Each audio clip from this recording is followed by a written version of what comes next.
Hi there, my name is Sunny White. I'm the co-founder and executive director of Mindfulness First, and this video is going to answer the question, how did we get started? I'm also going to answer the question, what is the project? And then I'll pass you over to some of my colleagues to hear about what Mindfulness First means to them. So Mindfulness First began in 2013 when myself and my very good friend Kimberly Nardi formed the organization. I had had a nervous breakdown, a stress-induced breakdown in 2009, which had been really the result of untreated childhood trauma, a resultant mental illness, depression, and debilitating fatigue. And I had used mindfulness, trauma healing, and social emotional learning to heal from this sickness. And as I got better, I started to ask the question, why wasn't this taught to me when I was a kid? It's just seems like a fundamental and foundational part of being a human, understanding how the body works and how we can drive the car that is the body. So that was in 2013 when Kimberly and myself decided to pilot this idea in 2 classrooms in the Cape Creek Unified School District. And it was a tremendous success. We were influenced by people like Goldie Hawn's Mind Up program and Mindful Schools curriculum. And we started to create our own. And before we knew it, we were in a team with several other volunteers. And we had a nonprofit that was being fiscally sponsored. And by 2015, we had an example school, which is Crockett Elementary School, where we still are to this day. And we kind of had a bit of a laboratory in that school where we worked with the teachers to help create curriculum that has been powerful and is now very evidence-based and used for kids and for teachers. And we took that programming online in 2016, and we were ready for the pandemic when the pandemic came around. And about that time, the Department of Education actually reached out to us for us to support kids with pandemic and then post-pandemic trauma. And so here we are today with 2 key tracks of programming that we are offering. Our first track of programming is called Leading with Mindfulness, where we have 1 teacher as an employee in each of the schools we serve. And then our second track, which is what this application is about, which is called Making Mindfulness Accessible. So over the last 11 years, as we have created mental health education for K-12 settings, we have noticed a gap in our programming and a gap in our colleagues' programming across the country. And we know that there is very little, if any, adapted programming, mental health programming for people with disabilities, varying identities, different populations, different backgrounds. And we want people to be able to see themselves in our programming and be able to actually perform the exercises that we provide for them. So we have created this program called Making Mindfulness Accessible. It also is the result of working with the Arizona State School for the Deaf and the Blind and discovering that these children who have a low incidence disability have little, in fact, they have no programming that is available for them in terms of mental health education, and yet they are at higher risk than their seeing and hearing peers. And so our whole program, which is going to take about 3 years to create, we're adapting our existing programming with a very specialist, highly specialized cohort of educators, people with lived experience, people with particular backgrounds and identities who are adapting our curriculum so that it is suitable for various disabilities, various needs and identities, and also a particular module for the deaf-blind community and those with low vision and those who are hard of hearing.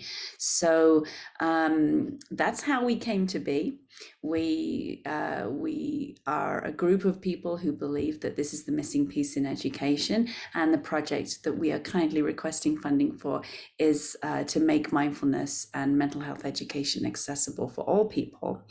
And with that, I'm going to hand you over to some of my colleagues from the board and from our team who are going to share with you why this matters to them. Thank you. Hi, I'm Tony Williams, Mindfulness First board member, serving on the Philanthropy and Community Service Subcommittee. My passion for community service started as a direct result of my mother's illness and death associated to heart disease, diabetes, and depression. I embarked on the healthy living journey to be an advocate. I became a yoga teacher helping with transformation. I was a volunteer and board member for the Diabetes Association and served on many different disability affinity groups as part of my corporate day job. Now, why is mindfulness first very important to me? Number one is the direct and transformational impact that we have. Number two is the generational impact that we have. Now, we teach things that goes beyond the classroom. It goes in the family and the community, and it's generational. So if we teach at a young age, it can help with many things in the future. Number three is the reward. What's in it for me? Like with my work with Special Olympics, the joy that I would get from either seeing a student or an athlete on the field accomplish something brings me the reward and joy in my heart to keep doing what I do. We're seeing it and we're also feeling it. And that's a very positive impact that it has on me. Thank you. Why is the work we do at Mindfulness First so important to me? Wow, honestly, where do we begin? As an elementary school teacher, I saw my students suffer like in ways that I could not help them. And I found myself suffering in ways that I couldn't help myself, dealing with anxiety and also past depression. And mindfulness has really helped me to get a hold of my thoughts and to not believe my thoughts and to not feel shame, guilt, blame. It's helped me to have more compassion, and it's really helped me to be more present in my life, especially during one of the hardest times during my battle with cancer and as a parent. And I find more joy and more peace, and I just want others to feel the same. It's a choice, and I never knew that I had a choice. I never knew that I had the power to change old ways and old habits. And these skills that we teach others are so powerful, and it's my greatest passion and my mission to help others with taking better care of themselves, their mind, their body, all parts of yourself. Thank you. Why is the work we do at Mindfulness First so important to me? Gosh, it goes back to my childhood. I was a high achiever, neurodivergent. I pushed myself. I pushed beyond my boundaries. I didn't have a good understanding of my emotions and how they impacted my overall wellness, how mental health was so important, and the connection between the brain and the body. There was a big disconnect for me on, how hard I was pushing my body and not being able to live my authentic self. And I didn't learn these things until I was in my 30s. And I think it's so powerful to have those as a child. Hello, my name is Madison Quiros, and I am an instructor and also the Programming and Development Manager at Mindfulness First. I'm so excited to have the opportunity to share with you a little bit today about why mindfulness is so important to me and why the work that we do here at Mindfulness First matters.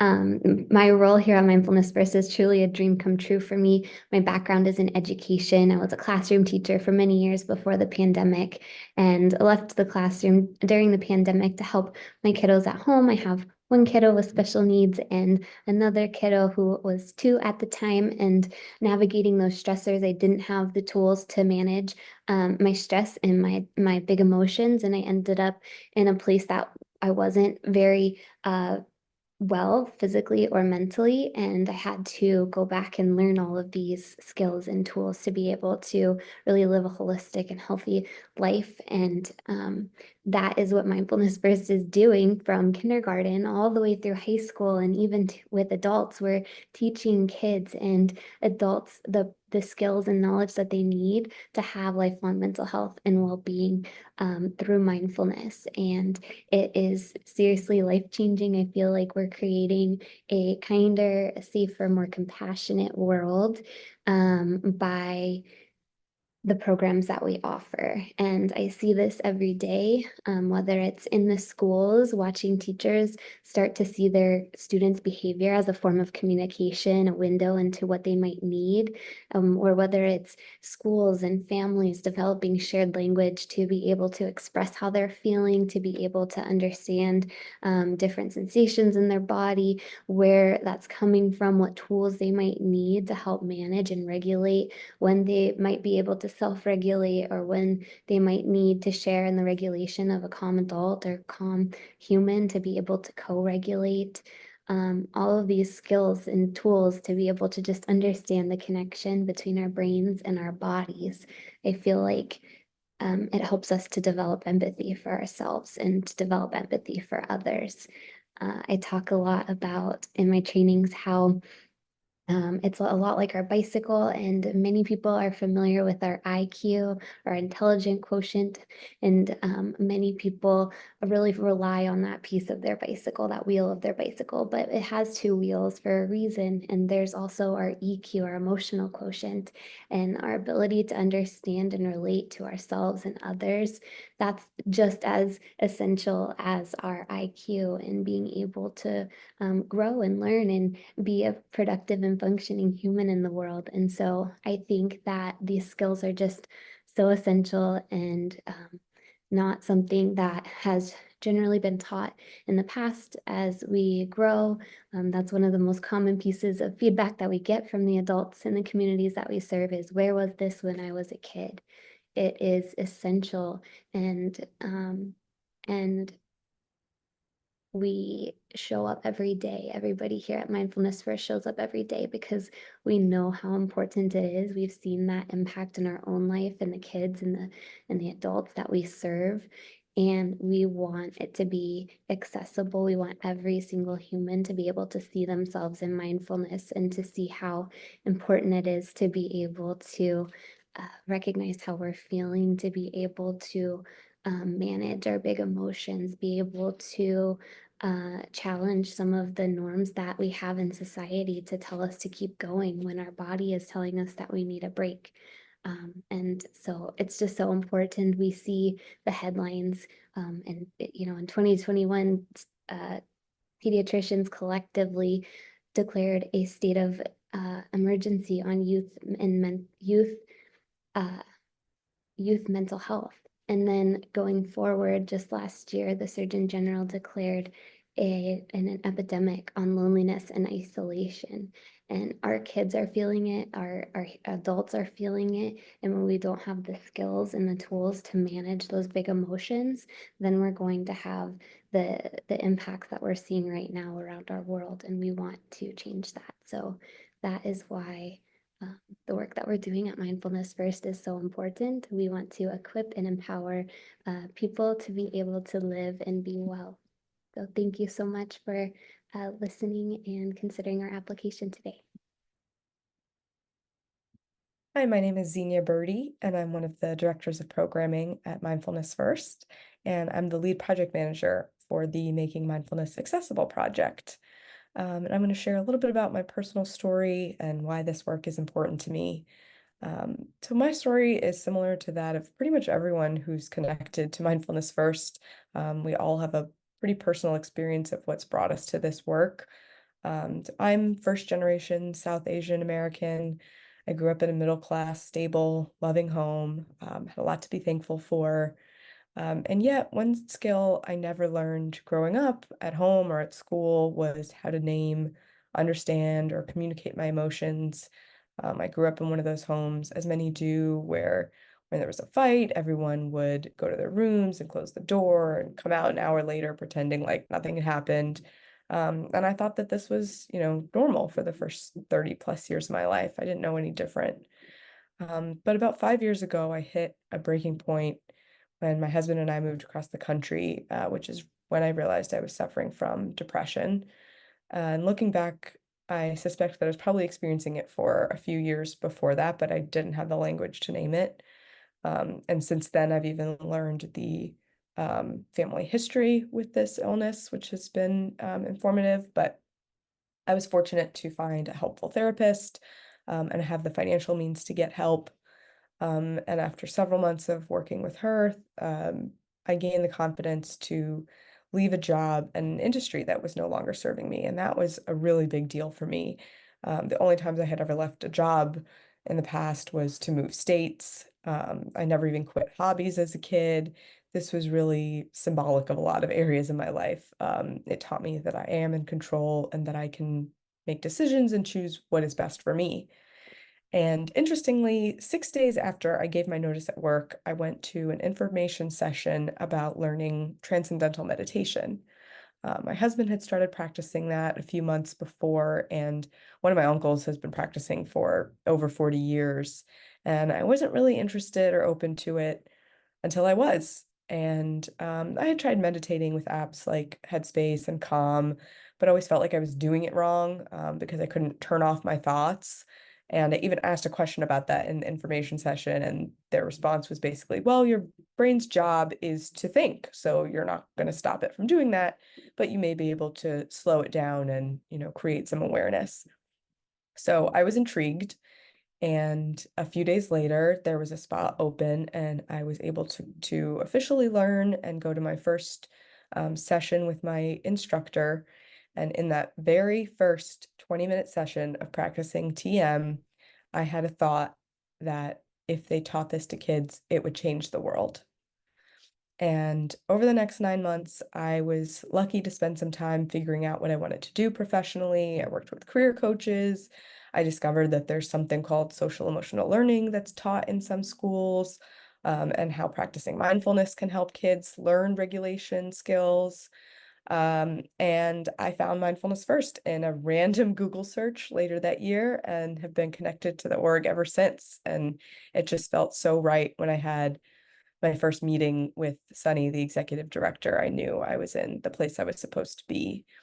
And even though I've learned tools like practicing mindfulness, the last few years of my journey have actually been some of the most painful of my life, mentally and emotionally. And, just because you meditate doesn't mean you don't have any challenges in life. It just helps you manage the inevitable stressors.